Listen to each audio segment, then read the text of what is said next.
അതിജീവിതയുമായി ബന്ധപ്പെട്ട് ആ കോടതി വിധി എങ്ങനെ കാണുന്നു? ആ അതിജീവിതയ്ക്ക് നീതി ലഭിച്ചോ?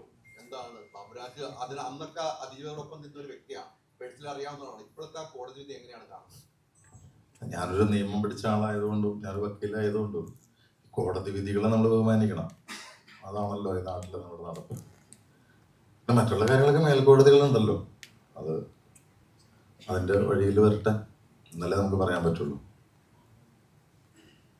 മേൽക്കോടതിയിൽ ഇപ്പോഴത്തെ വിധി കണ്ടിട്ട് അതിജീവിതയ്ക്ക് നീതി ലഭിച്ചോ? അത് പറയാൻ നമ്മളിപ്പോ എനിക്കായാലും അലിക്കായാലും ഒരു കേസ് ഉണ്ടെങ്കിൽ ആ കേസിന്റെ വിധി പറയേണ്ടത് ജഡ്ജാണ്. പിന്നെ ആ ജഡ്ജ് പറഞ്ഞത് തെറ്റായിപ്പോയോ എന്ന് തീരുമാനിക്കാൻ മേൽക്കോടതി ഉണ്ട്. ആ മേൽക്കോടതി വരുന്നവരെ നമുക്ക് കാത്തിരിക്കാമെന്നല്ലാതെ അവിടെ ബാബുരാജ് ആരാണ് പറയാൻ, അലി ആരാണ്, ആരുമല്ല. നമ്മുടെ ഒരു നിയമ സംവിധാനത്തിൽ അങ്ങനെയാണ് കാര്യങ്ങൾ. ദിലീപിനെ പുറത്താക്കിയിരുന്നു അമ്മയിൽ നിന്നും. ദിലീപിനെ തിരിച്ചടങ്ങി ഇപ്പോഴത്തെ കീഴ്ക്കോടതിയിലെ വിധി അനുസരിച്ച് ദിലീപിനെ തിരിച്ചെടുക്കാവുന്ന ഒരു നടപടിയിൽ പെപ്ക ആദ്യം മുന്നിട്ട് വന്നു. അപ്പോൾ ഭാഗ്യലക്ഷ്മി രാജിവെച്ചിരിക്കുന്നു. അങ്ങനെ നിർമ്മാതാക്കൾ സംഘടന അദ്ദേഹത്തെ തിരിച്ചെടുക്കാനുള്ള നടപടിയിലേക്ക് പോകുന്നു എന്ന് പറഞ്ഞു. താരസംഘടന അമ്മയുടെ ഒരു മെമ്പറാണ് ഇപ്പോൾ താങ്കൾ, സംഘടനയിലെ മെമ്പർ മാത്രമേ ഉള്ളൂ. അത്തരം ഒരു തീരുമാനം വന്നാൽ താങ്കൾ എന്ത് ചെയ്യും? ഇപ്പൊ അമ്മയിൽ തിരിച്ചെടുക്കുന്ന ദിലീപിനെ എടുക്കുന്ന കാര്യമായിട്ട് വന്നാൽ? അല്ല, അതെല്ലാം ഇനി അമ്മയുടെ ഭാരവാഹികൾ തീരുമാനിക്കണ്ടല്ലേ. നമുക്ക് അതിനകത്ത് പറയാനുള്ള ഒരു സ്കോപ്പ് എന്ന് പറയുന്നത് ജനറൽ ബോഡിയൊക്കെ വരുമ്പോൾ സംസാരിക്കാമെന്ന് മാത്രമേ ഉള്ളൂ. അതൊക്കെ അവരുടെ തീരുമാനങ്ങളാണ്, എല്ലാ അംഗങ്ങളും തീരുമാനിക്കുന്നത് പോലെയാണല്ലോ. അല്ലാതെ ബാബുരാജ് എന്ന് പറയുന്ന വ്യക്തി ഇപ്പോൾ ഞാനൊരു അംഗം മാത്രമാണ് താങ്കൾ പറഞ്ഞ പോലെ. അപ്പൊ അതൊക്കെ അവർ തീരുമാനിക്കട്ടെ. പിന്നെ ഓരോ സംഘടനയ്ക്കും തീരുമാനിക്കാനുള്ള അവകാശങ്ങൾ അവർക്കുണ്ടല്ലോ. പോയപ്പോൾ കത്ത് തന്നാലാണ് തിരികെ ഒരു നിയമമുണ്ടല്ലോ, അമ്മയ്ക്കൊരു നിയമമുണ്ട്. ആദ്യം പുറത്തായാലും പുറത്താക്കിയ ആളാണെങ്കിൽ ആദ്യം അപേക്ഷ തരണം. അങ്ങനെ ഒരു കീഴ്വഴക്കം തന്നെ ആയിരിക്കും ദിലീപിനും ഉണ്ടാകും. അത് ഞാനല്ലല്ലോ പറയണ്ടേ. അതിപ്പോ തീർച്ചയായിട്ടും അത് ബൈലോയിൽ എന്ത് പറയുന്നു അതനുസരിച്ച് തീർച്ചയായിട്ടും വേണം. അതൊക്കെ ഇപ്പൊ ഭരണത്തിലുള്ള ആൾക്കാരല്ലേ തീരുമാനിക്കണ്ടേ. അവരത് നല്ല രീതിയിൽ മുന്നോട്ട് കൊണ്ടുപോകുന്നുണ്ട്. സ്ത്രീകളാണ്, അവർക്കറിയാം എങ്ങനെ കൊണ്ടുപോകണമെന്ന്. ഇപ്പോഴത്തെ ഭരണം എങ്ങനെയുണ്ട്? ഗംഭീരമായിട്ട് പോകുന്നുണ്ടല്ലോ. പിന്നെ എല്ലാ പ്രോഗ്രാമൊക്കെ ആയിട്ട് പിന്നെ അവര് നന്നായിട്ട് പോകുന്നുണ്ടല്ലോ. എല്ലാവരും 17 പേരും അതിനകത്ത് ആത്മാർത്ഥമായിട്ട് പരിശ്രമിക്കുന്നുണ്ടെന്നുള്ളതാണ് എനിക്ക് മനസ്സിലാക്കാൻ സാധിക്കുന്നത്. അവരത് നന്നായിട്ട് കൈകാര്യം ചെയ്തോളൂ.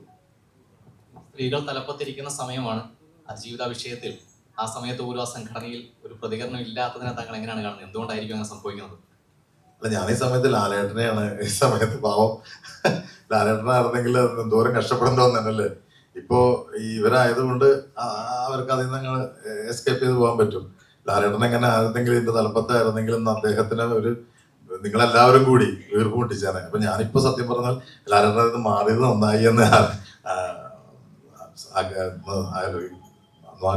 എന്ന് ചിന്തിക്കുകയാണ്. പിന്നെ ഇപ്പൊ നമുക്ക് ഇപ്പൊ ഈ ഒരു അവസരത്തിൽ നമ്മൾ ഇതിനെ കുറിച്ച് പറഞ്ഞ് വിവാദമാക്കേണ്ട കാര്യമില്ല. ഇതാണ് ഇപ്പൊ നമുക്ക് വരട്ടെ, ഇനിയും സമയങ്ങളുണ്ടല്ലോ. ഒറ്റ ചോദ്യം കൂടി, താങ്കൾ പറഞ്ഞതിൽ തന്നെയാണ് ചോദ്യം. ആ എസ്കേപ്പിസത്തെ താങ്കൾ എങ്ങനെ കാണുന്നു എന്നതായിരുന്നു ചോദ്യം. ആരുടെ? ഇപ്പൊ താങ്കൾ പറഞ്ഞു തലപ്പത്ത് മോഹൻലാൽ ആയിരുന്നെങ്കിൽ ഏത് നിലയിൽ ട്രീറ്റ് ചെയ്യപ്പെട്ടേനെ. ഇപ്പൊ ഉള്ളവര് മറുപടി പറയേണ്ടത് ഇപ്പൊ തലപ്പത്തിരിക്കുന്നുണ്ട്. താങ്കൾ പറഞ്ഞ പോലെ സ്ത്രീകൾ തലപ്പത്തുള്ളവർ അവർ മറുപടി പറയും. ഞാൻ പറഞ്ഞില്ലേ, നന്നായിട്ട് നടക്കുന്ന ഒരു സംഭവമാണ്. അമ്മ എന്ന് പറയുന്ന ഒരു വികാരമാണല്ലോ. ഇപ്പൊ ഞങ്ങളെ സംബന്ധിച്ചിടത്തോളം അത് ഞങ്ങളുടെ എല്ലാം ഒരു വികാരമാണ്. ഇപ്പൊ ഈ മഹാരാജാസ് കോളേജിൽ പഠിച്ചിറങ്ങുന്നവർക്ക് ഇവിടെ ആരെല്ലാം ഉണ്ടെങ്കിൽ അറിയാം. അതൊരു മഹാരാജാസ് എന്ന് കേൾക്കുമ്പോൾ ഒരു വികാരം എന്ന് പറഞ്ഞ പോലെ തന്നെ അമ്മ എന്ന് പറഞ്ഞ ഞങ്ങളെ സംബന്ധിച്ചിടത്തോളം ഒരു വികാരമാണ്. അപ്പോൾ അതിന്റെ തലപ്പത്ത് ഇപ്പൊ തെരഞ്ഞെടുക്കപ്പെട്ടവരുണ്ടെങ്കിൽ തീർച്ചയായിട്ടും അവരതിനെ ഇന്നല്ലെങ്കിൽ നാളെ അവരതിന് ഉത്തരം പറയാൻ ബാധ്യസ്ഥരാണ്. അവരതിന് അനുകൂലമായ ഉത്തരം പറയും എന്നുള്ളതാണ് എനിക്ക് പറയാനുള്ളത്. വിധി വന്നതിന് ശേഷം പലരും പല അഭിപ്രായങ്ങൾ പറയുന്നുണ്ടായിരുന്നു. അതിനകത്ത് സംവിധായകൻ വിനയം പറഞ്ഞൊരു കാര്യം എന്ന് പറയുന്നത് കുറ്റമുക്തനാക്കിയ നിലയ്ക്ക് തിരിച്ചെടുക്കുന്നതിൽ തെറ്റില്ല എന്നുള്ളതാണ്. പക്ഷെ പല സംഘടനകളും ധൃതി പിടിച്ച് തിരിച്ചെടുക്കുന്നു, മണിക്കൂറുകൾക്കുള്ളിൽ തിരിച്ചെടുക്കുന്നു, പുറത്താക്കിയതിനേക്കാൾ വേഗത്തിൽ തിരിച്ചെടുക്കാൻ ധൃതി കാണിക്കുന്നു എന്നൊരു അഭിപ്രായം. അത്തരം കാര്യങ്ങളോടെല്ലാം യോജിക്കുന്നുണ്ട്. എന്തായാലും വിധി വന്നല്ലോ, കുറ്റമുക്തനാണ് ദിലീപ് എന്ന കാര്യത്തിൽ. അല്ല, അതിനകത്ത് ചിലത് ഓരോ സംഘടനയുടെയും തലപ്പത്തിരിക്കുന്നവര് എടുക്കേണ്ട തീരുമാനങ്ങളാണ്. അവിടെ ഇപ്പൊ ഞാനോ നിങ്ങളോ നമ്മുടെ പൊങ്കാല ടീമോ അല്ല തീരുമാനിക്കേണ്ടത്. കാരണം അത് അദ്ദേഹത്തിന് എത്ര പെട്ടെന്ന് പുറത്താക്കിയോ ഇല്ലേ, പുറത്താക്കാൻ കാണിച്ച വ്യഗ്രതയുണ്ടല്ലോ, ഇതുപോലെ തന്നെയായിരിക്കും അവർ തിരിച്ചെടുക്കുന്നതും. അതൊക്കെ അവരുടെ തീരുമാനങ്ങളല്ല, ആ തലപ്പത്തിരിക്കുന്നവരുടെ തീരുമാനങ്ങളല്ലേ. അതിൽ നമ്മൾ മറുപടി പറയേണ്ട ആവശ്യമില്ല. ആ പറയുന്നത് തെറ്റാണ്. ഞാൻ പറയുന്നത് എന്താ വെച്ചാൽ, ഇന്ത്യയിലെ നിയമവ്യവസ്ഥിതി അനുസരിച്ചിട്ട് നമ്മൾ ഒരു വിധിന്യായത്തെ മാനിക്കുക എന്നുള്ളതാണ് നമുക്കുള്ള ഇത്.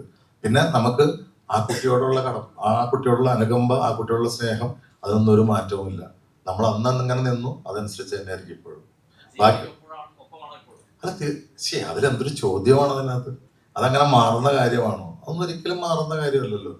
പക്ഷെ കോടതി വിധിയെ നമ്മൾ ബഹുമാനിക്കുന്നു.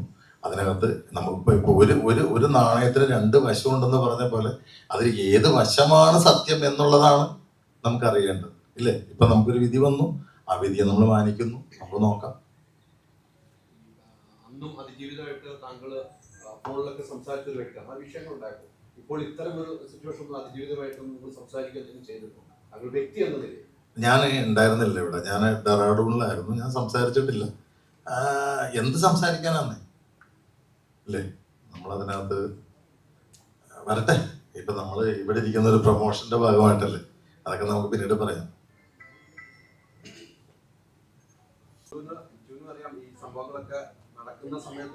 കിച്ചുവിന് എന്തും പറയാം, കാരണം കിച്ചു ഒന്നിനും ഇല്ലാത്തതുകൊണ്ട്.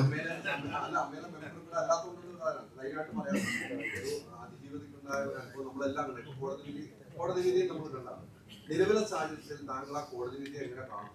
അതിജീവിതയ്ക്ക് നീതി ലഭിച്ചതായി താങ്കൾക്ക് തോന്നുന്നു? ഇപ്പൊ ബാബുവേട്ടൻ പറഞ്ഞ പോലെ ഇവിടെ ഒരു കോടതി നിയമമൊക്കെ ഉണ്ടല്ലോ. അപ്പൊ അവരോട് നമുക്ക് ചോദ്യം ചെയ്യാൻ പറ്റുമോ? ഇപ്പൊ ഈ ചോദ്യം പോയി ചോദിക്കോ അവിടെ അഡ്വക്കേറ്റിനോട്, ജഡ്ജിയോട് ചോദിക്കോ? ഇല്ല. അപ്പൊ നമ്മളത് ബഹുമാനിക്കുന്നു. നിയമം നിയമത്തിന്റെ വഴിക്ക് പോകും, ബാക്കി അതിന്റെ രീതിയിൽ പൊക്കോളും. പിന്നെ ഞാൻ ഇതിനകത്ത് പറയുന്ന ആരും അല്ല കേട്ടോ, ഞാനൊരു ആരോഗ്യക്കാരൻ മാത്രം.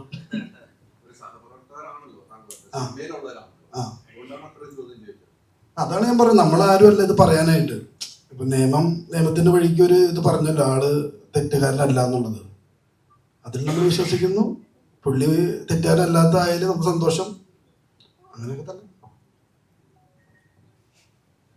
ഹോം അപ്ലയൻസ് വാങ്ങാൻ ഒരിടത്ത്, ക്രോക്കറി വാങ്ങാൻ വേറൊരിടത്ത്, ഗാഡ്ജറ്റ്സ് വാങ്ങാൻ വേറെ എവിടെയോ ഒരിടത്ത്. അതെ, എന്തിനെങ്ങനെ പലയിടത്തും ഓടണം? മൈജി ഫ്യൂച്ചർ ഉണ്ടല്ലോ. മൊബൈൽ ഫോൺ മുതൽ ഹോം അപ്ലയൻസസ് വരെ എല്ലാം ഒരിടത്ത്, ഏറ്റവും കുറഞ്ഞ EMI. അങ്ങനെയാണെങ്കിൽ ഏറ്റവും കുറഞ്ഞ വില. ആഹാ, എന്നാ ഏറ്റവും കൂടുതൽ ഓഫറുകൾ. MyG future, experience the next. MyG ആണ് ഫ്യൂച്ചർ.